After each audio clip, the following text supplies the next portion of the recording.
Bonjour et bienvenue à tous nos auditeurs sur les différentes plateformes de podcast et à tous nos abonnés de la chaîne YouTube Lastleaks. Au passage, le premier épisode du format vidéo a été très suivi dans la diaspora et au Sénégal. Bonjour Agibou. Bonjour Kia, merci de me recevoir sur le plateau de Lastleaks.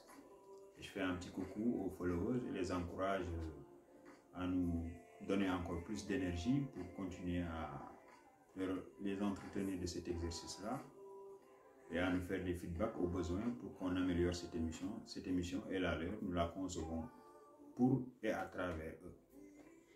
D'accord. Alors nous démarrons cet épisode de Roundup numéro 2 en format vidéo et numéro 7 sur les différentes plateformes de podcast par les actualités sénégalaises. Aujourd'hui, comme toujours, il y a 3 sujets, 2 sujets carrément sénégalais et un sujet qui touche quand même à la diaspora, un sujet qui nous concerne beaucoup plus. Si ça se trouve, nous pouvons aussi démarrer avec ce sujet, c'est-à-dire le passe d'armes entre les nouveaux élus, ou plutôt un nouvel élu, en l'occurrence M. Ibrahima Diop, député du PDS, député de Wallu, Yewi, voilà, qui a été voir le consul général et qui a été interdit d'accéder au consulat du Sénégal à Paris. Oui, en fait, il s'agit d'un épisode qui procède d'une violation de l'enceinte du consulat par un Sénégalais. Et ce dernier, visiblement, avait un besoin vital de renouveler son passeport aux fins de conserver son travail ici en France et de renouveler son titre de séjour. Rendez-vous lui avait été donné le samedi et quand il s'est présenté dans les lieux du consulat, l'accès lui a été interdit et du coup, il se voyait forcé de commettre un acte délictuel, certainement excédé et en désespoir de cause, puisque c'est un père de famille qui compte sur ce travail-là et donc au travers de son titre de séjour pour continuer à jouer la fonction sociale qui est la sienne, de père de famille ici et de soutien au Sénégal. Donc c'est un acte désespéré et il s'en est suivi un communiqué du consul général de Paris, en l'occurrence Amadou Diallo. Amadou Diallo, autant pour moi, pour expliquer les tenants et les aboutissants. Et informé de ce communiqué, le député élu tout récemment de la circonscription Econ, Europe du centre et de l'ouest et du nord, Ibrahima Diop, a jugé bon d'aller s'enquérir de la situation puisque dans le communiqué, il avait été fait mention d'un gendarme qui serait intervenu sur ces entrefaits. Et il a déjà pris la précaution de prendre langue avec le consul qui lui a dit qu'il était en vacances et qu'il ne pouvait pas le recevoir. Mais qu'à cela ne tienne, il a tenu à se présenter dans les locaux pour avoir la version du gendarme.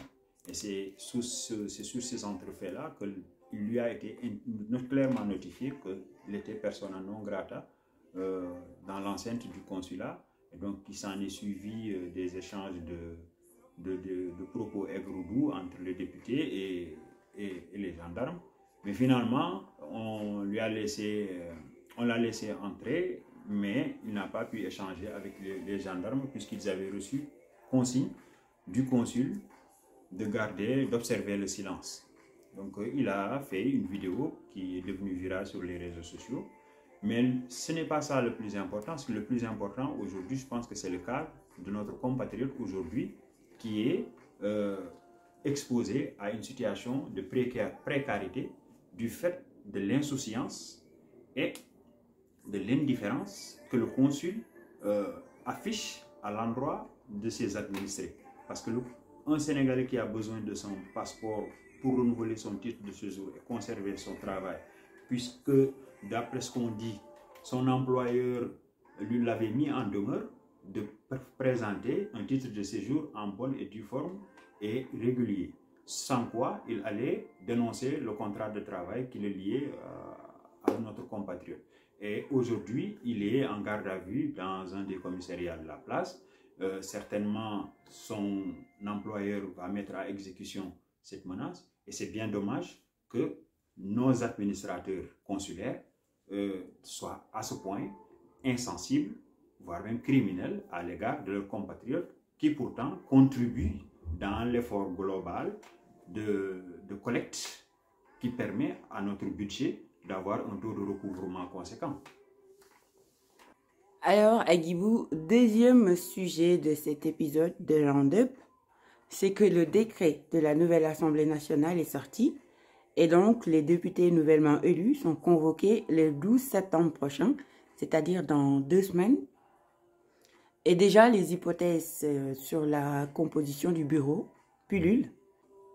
C'est la grande équation aujourd'hui et la grande inconnue qui nous maintient dans un suspense aux achoppements, on va dire, assez alambiqués, puisque les coalitions, que ce soit du côté de Benno Bokk Yakaar, tout comme du côté de l'intercoalition Yewwi Wallu, on n'arrive pas à, en tout cas, avoir une idée fixe du scénario qu'ils vont nous dérouler, puisque en l'état actuel, il y a des discussions de couloir, pour parler de manière très vulgaire. Et il va sans dire que ce sont des positionnements qui risquent soit de déboucher sur un consensus fort pour maintenir le pari de l'unité de cette intercoalition, ou alors achoper sur une implosion totale du fait des égos. Déjà, nous voyons ça et là des candidats, en tout cas des fake news ou des infox sur tel ou tel qui serait préposé à être président de l'Assemblée nationale. Qui plus est, Macky Sall garde un mutisme total parce que à l'intérieur de son propre camp, aujourd'hui, il est acculé par des ambitions du reste légitimes, mais il y a une certaine, on va dire, surenchère et une surproduction d'ambition, si j'ai pu employer cette expression. Différentes personnes se verraient au perchoir dans son propre camp. Je peux citer comme par exemple Aminata Touré, Amadou Ba, Ali Ngouille Ndiaye, qui sont des personnalités phares de la coalition Benno Bokk Yakaar. Et toutes ces personnes-là se regardent en chien de faïence, et ils se sont toujours regardés en chien de faïence, y compris au moment où ils cheminaient ensemble dans les gouvernements précédents.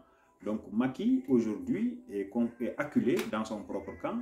Yewwi et Wallu aussi sont minés par des ambitions personnelles. Et donc, c'est pour ça que je dis que c'est la grande inconnue dont l'achoppement pourrait, en tout cas, nous mener vers une situation de crise politique aux conséquences incalculables.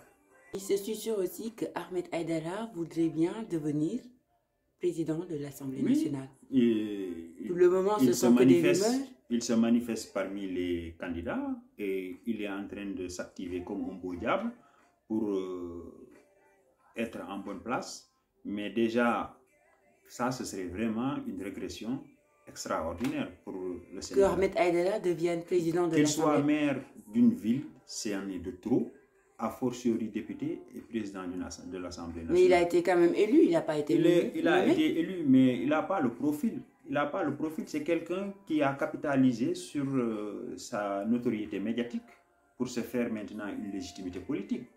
C'est de bonne guerre, me dira-t-on.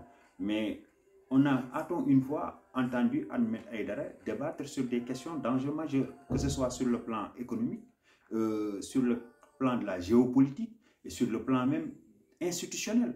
Moi, je ne suis même pas sûr qu'Ahmed Aïdara maîtrise les textes qui régissent nos institutions. La preuve en est que dès les premiers abords de son installation à la mairie de Guédiawaye, il a commis pas mal de bourdes qui sont liées à sa méconnaissance des textes. Donc, en faire un président de l'Assemblée nationale, mais c'est une catastrophe pour le Sénégal. Et ça, il faudrait que les gens le disent.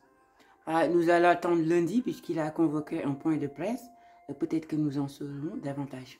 Je n'en attends rien de ce bonhomme-là. Je n'ai pas grand-chose à espérer de lui parce qu'il n'a pas l'étoffe, encore moins l'envergure, de nous représenter. Maintenant, la démocratie sénégalaise a ses faiblesses. Ahmed Aïdara en est l'illustration, et des goujats de sa trempe qui ont été élus, on peut en compter une pléthore, cela va sans dire, mais compte tenu de la situation critique dans laquelle le Sénégal se trouve aujourd'hui, nous avons besoin de profils assez aguerris, assez matures que Ahmed Aïdara. Et ça, c'est mon opinion. Dernier sujet à Guibou pour ce numéro de Roundup, c'est le silence de Macky Sall, président du Sénégal, et du coup qui maintient en suspens au sein de sa formation politique, mais aussi qui laisse dans l'expectative tout le monde, tout le milieu politique sénégalais.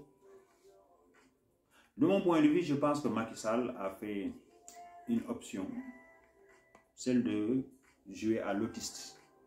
L'autiste doublé d'une cécité et, comment dirais-je, d'une surdité politique. La démocratie, le baromètre en démocratie, ce sont les urnes. Et tout décideur politique, aussi proéminent qu'il soit, doit ajuster ses choix, ses actions en fonction de l'expression des urnes. Or, les 2 dernières élections qui se sont tenues dans le courant de l'année 2022 ont été assez marquants en termes de messages de rejet par rapport aux options politiques qui ont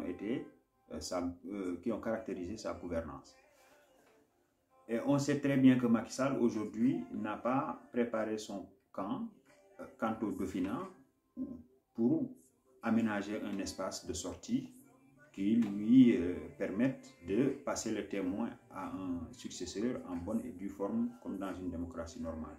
Et moi, je suis Boudor qu'il veut persister dans l'impasse, c'est-à-dire la 3e candidature qui pourrait aussi nous mener vers une situation totalement carabinée.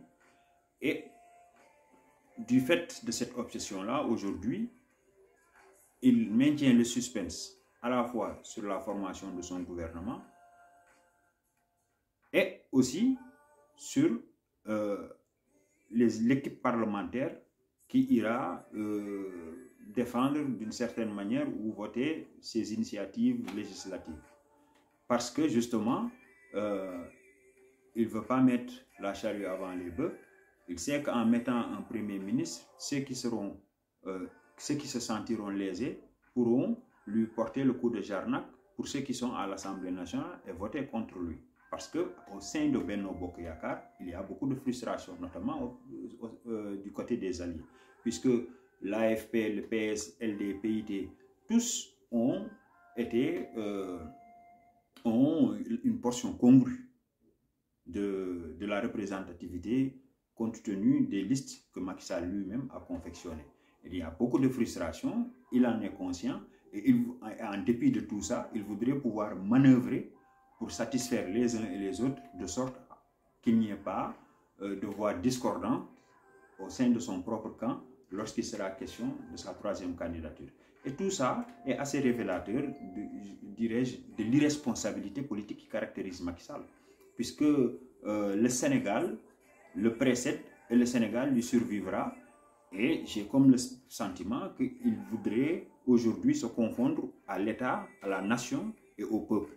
Or, ce n'est pas possible. Il faudrait qu'il tire de manière très lucide les leçons de ces différents scrutins et qu'il sache qu'il est plus proche de la sortie s'il accepte de se conformer au choix des Sénégalais, ou alors il passera à trépas et d'une manière très désastreuse, pire que Ceausescu, s'il persiste dans cette voie-là. Et ça, ce n'est pas une menace, c'est une promesse. Voilà, Guibou, nous sommes au terme de cet épisode de Roundup. Un dernier mot pour nos auditeurs et nos abonnés de YouTube? Oui, les remercier, leur exprimer mon sentiment de gratitude. Nous recevons les retours encourageants et nous allons persister et persévérer dans cette voie. N'y voyez aucun mal, ni un bien, parce que tout ce qui se fait par amour s'établit par-delà le bien et le mal, nous a appris Nietzsche. Donc nous essayons véritablement d'exprimer, d'exercer notre citoyenneté et au travers de cet exercice-là, partager avec vous notre prisme et recueillir vos retours pour nous améliorer. Donc, continuons dans cette lancée, cette aventure est collective. Faisons en sorte qu'elle soit bénéfique